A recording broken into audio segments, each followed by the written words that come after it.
Hello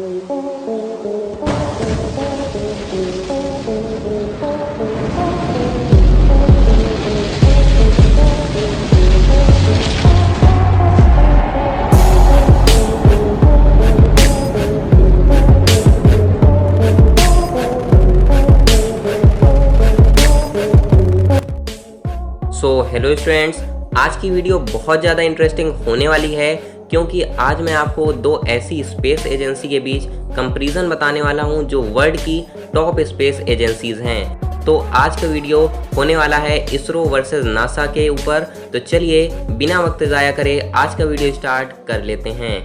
तो सबसे पहले हम बात कर लेते हैं स्थापना की। तो इसरो की स्थापना 15 अगस्त 1969 को बेंगलुरु में हुई थी। वहीं अगर हम नासा की बात करें तो इसकी स्थापना 29 जुलाई 1958 को वाशिंगटन डीसी में हुई थी। वाशिंगटन डीसी आपको पता होगा अमेरिका की राजधानी है। तो चलिए अब हम बात कर लेते हैं मुख्यालय के ऊपर। तो इसरो का जो मुख्यालय है वो बेंगलोर में स्थित है, जबकि नासा का मुख्यालय वाशिंगटन डीसी में स्थित है। अब अगर हम देखते हैं तो इसरो जो है वो इंडिया की स्पेस एजेंसी है, जिसका फुल फॉर्म होता है इंडियन स्पेस रिसर्च ऑर्गेनाइजेशन। और वहीं दूसरी ओर अगर हम बात करते हैं नासा की, तो नासा जो है वो अमेरिका की स्पेस एजेंसी है, जिसका फुल फॉर्म होता है nation aeronautics and space administration. अब अगर हम वर्ल्ड रैंकिंग की बात करें तो नासा जो है वो फर्स्ट प्लेस पर आती है, लेकिन इसरो भी इससे कम नहीं है। इसरो जो है वो टॉप 5 स्पेस एजेंसियों में से एक है।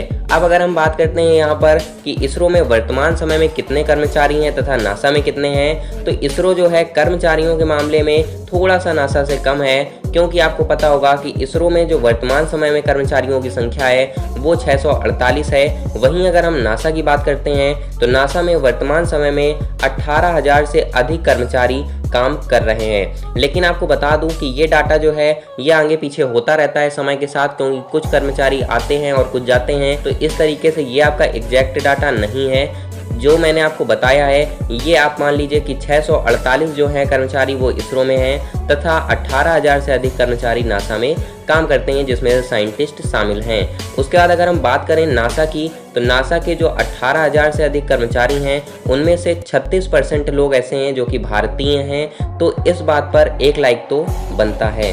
अब अगर हम दोनों स्पेस एजेंसीज के अध्यक्ष की बात करते हैं तो वर्तमान समय में इसरो के अध्यक्ष के सिवान हैं। वहीं अगर हम नासा की बात करें तो नासा के वर्तमान अध्यक्ष, या वहां पर बोला जाता है एडमिनिस्ट्रेटर या फिर आप प्रमुख बोल सकते हैं, तो वो इस समय जिम ब्रिडेनस्टाइन हैं। कौन है? तो जिम ब्रिडेनस्टाइन इस समय वहां के अध्यक्ष हैं, आप प्रमुख बोल सकते हैं। उसके बाद अगर हम बात करते हैं कि इसरो जो थी और नासा जो थी, इनके संस्थापक कौन थे या जनक किसे कहा जाता है, तो अगर हम इसरो की बात करें तो इसरो के संस्थापक या जनक जो हैं वो विक्रम साराभाई हैं। जैसा कि आपको पता होगा कि इन्हें इसरो का जनक भी कहा जाता है। उसके बाद अगर हम दूसरी ओर नासा की बात करते हैं तो नासा के संस्थापक ड्वाइट डेविड आइजनहावर हैं। कौन है? तो ड्वाइट डेविड आइजनहावर हैं। उसके बाद चलिए अब हम देख लेते हैं दोनों स्पेस एजेंसी के प्रमुख मिशन की ओर।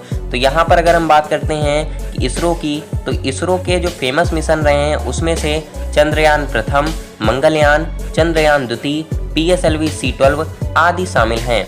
अब अगर वहीं दूसरी ओर हम नासा की बात करें तो नासा के फेमस मिशन में Apollo 11, Viking, missions to Mars, उसके बाद अगर हम बात करते हैं तो हबल टेलीस्कोप, उसके बाद आपका पायोनियर मिशन आदि शामिल हैं। अपोलो 11 से तो आप भली भांति परिचित होंगे। उसके बाद अगर हम बात कर लेते हैं नेक्स्ट टॉपिक की, तो अगर अब हम बात करें दोनों स्पेस एजेंसीज के मंगल मिशन के बारे में, तो आपको बताना चाहूँगा कि इसरो जो है वो विश्व की पहली स्पेस एजेंसी है जिसने फर्स्ट अटेम्प्ट में तथा बिल्कुल कम बजट में मंगलयान को मंगल की सतह पर उतारा था।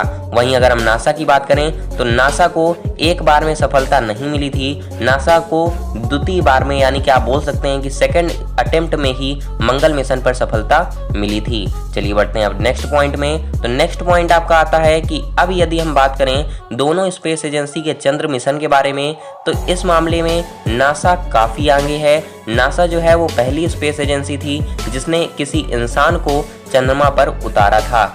इसरो के चंद्र मिशन में चंद्रयान प्रथम, चंद्रयान द्वितीय प्रमुख हैं। जैसे कि आपको पता होगा कि चंद्रयान द्वितीय अभी हाल ही में कुछ समय पहले चंद्रमा पर भेजा गया था, जो कि 95 to 97% सक्सेस हुआ था।